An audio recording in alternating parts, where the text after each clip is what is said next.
DCM DKShi ಭೇಟಿ ಮಾಡಿದ್ದಾರೆ Hariprasad. DCM ಸರ್ಕಾರಿ ನಿವಾಸದಲ್ಲಿ ಭೇಟಿ ಮಾಡಿ ಪರಸ್ಪರ ಮಾತುಕತೆ ನಡೆಸಿದ್ದಾರೆ. BK Hariprasad DK Shivakumar meet ಆಗಿರೋದು ಬಹಳ ಕುತೂಹಲ ಕಾರಣ ಆಗ್ತಿದೆ. ಯಾಕಂದ್ರೆ ಈಗ ಸಿಎಂ ಬದಲಾವಣೆ ಚರ್ಚೆ ಸ್ಟಾಪ್ ಆಗಿದ್ರು ಕೂಡ ತೆರೆಮರೆಯಲ್ಲಿ ನಡೀತಾ ಇದೆ ಕಸರತ್ತು. ಆದರೆ ಹರಿಪ್ರಸಾದ್ ಹೋಗಿ ಚರ್ಚೆಯನ್ನು ಮಾಡಿದ್ದಾರೆ. ಮುಂದಿನ ರಾಜಕೀಯ ಬೆಳವಣಿಗೆಗಳ ಬಗ್ಗೆ ಮಾತುಕತೆ ಆಗಿದೆ. ಇನ್ನು ಬಿಕೆ ಹರಿಪ್ರಸಾದ್ ಸಚಿವ ಸ್ಥಾನದ ಮೇಲೆ ಕೂಡ ಕಣ್ಣಿಟ್ಟಿದ್ದಾರೆ.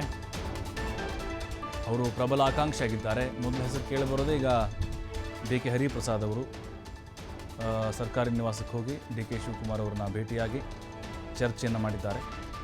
ಡಿಕೆ ಶಿವಕುಮಾರ್ ಬಿಕೆ ಹರಿಪ್ರಸಾದ್ ಅವರು ಬಹಳ ಆಪ್ತರು. ಡಿಕೆ ಶಿವಕುಮಾರ್ ಸಿಎಂ ಆಗಬೇಕು ಅಂತ ಬಿಕೆ ಹರಿಪ್ರಸಾದ್ ಅವರು ಕೂಡ ಅದು ಬಯಸ್ತಾ ಇರೋದಂತೂ ಸತ್ಯ. ಈಗ ಸಚಿವ ಸಂಪುಟ ಪುನಾರಚನೆ ಆಗುವಂಥ ಸಾಧ್ಯತೆಗಳಿದಾವಂತೆ.